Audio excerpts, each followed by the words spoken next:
Doctor Shyamaprasad Mukherjee.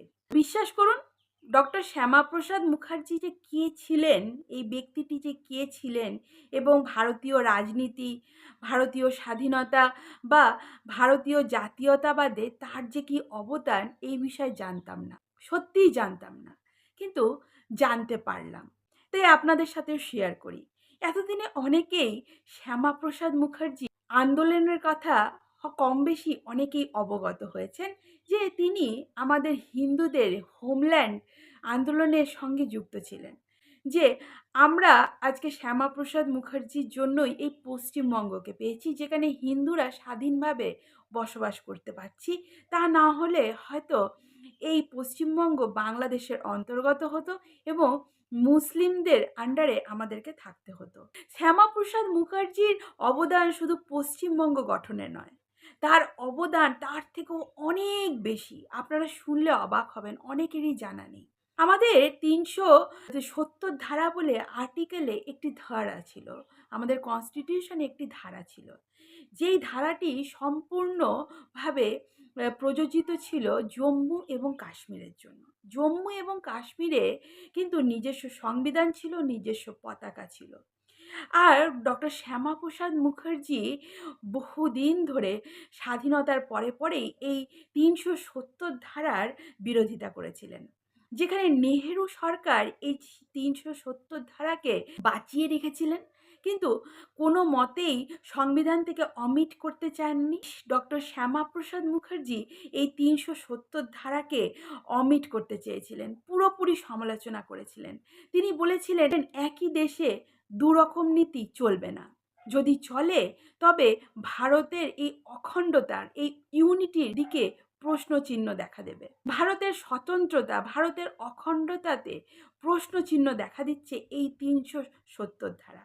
তাই এই ৩৭০ ধারা বিলুপ্তির জন্য তিনি আন্দোলন করেছিলেন। আপনারা শুনলে অবাক হবেন যে তখন জম্মু এবং কাশ্মীরে যেতে গেলেও বিশেষ পারমিশন নিতে হতো।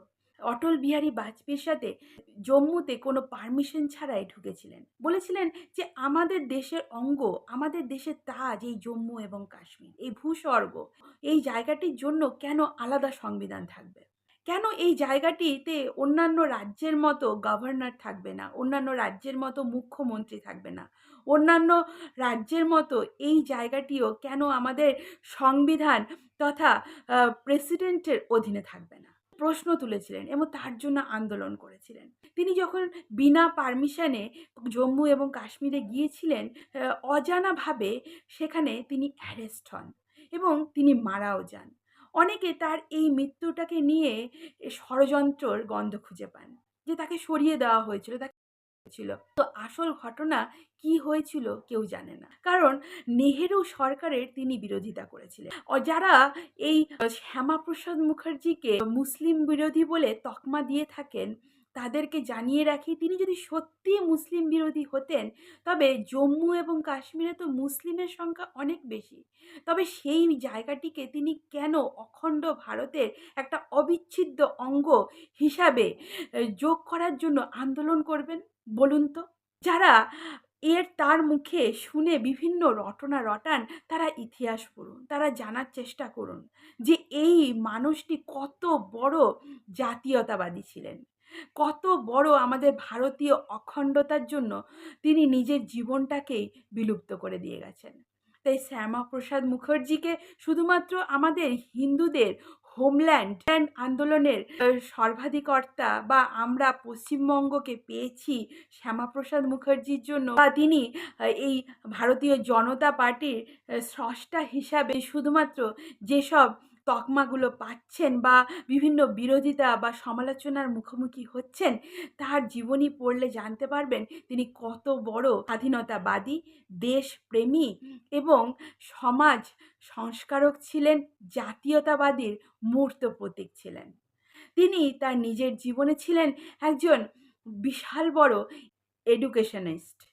তিনি পরাধীন ভারতে ক্যালকাটা ইউনিভার্সিটির ভাইস চ্যান্সেলর ছিলেন।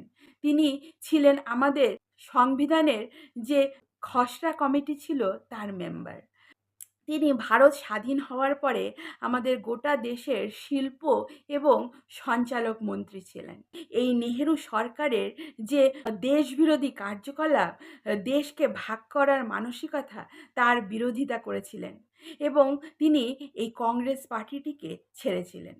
তারই অনুপ্রেরণায় আজ আমাদের প্রধানমন্ত্রী মোদি এই জম্মু এবং কাশ্মীরে ৩৭০ ধারাকে পুরোপুরিভাবে তুলে দেন এবং জম্মু এবং কাশ্মীরের জন্য আলাদা কোনো সংবিধান বা আলাদা কোনো পতাকা এখন আর নেই। জম্মু এবং কাশ্মীর আমাদের ভারতের অবিচ্ছেদ্য অঙ্গ। এই জম্মু এবং কাশ্মীরের জন্য আমরা গর্বিত এবং ভারতের তাজ, ভারতের ভূস্বর্গ। ডক্টর শ্যামাপ্রসাদ মুখার্জির জন্য ভারতীয় হিসাবে, বাঙালি হিসাবে গর্বিত হন।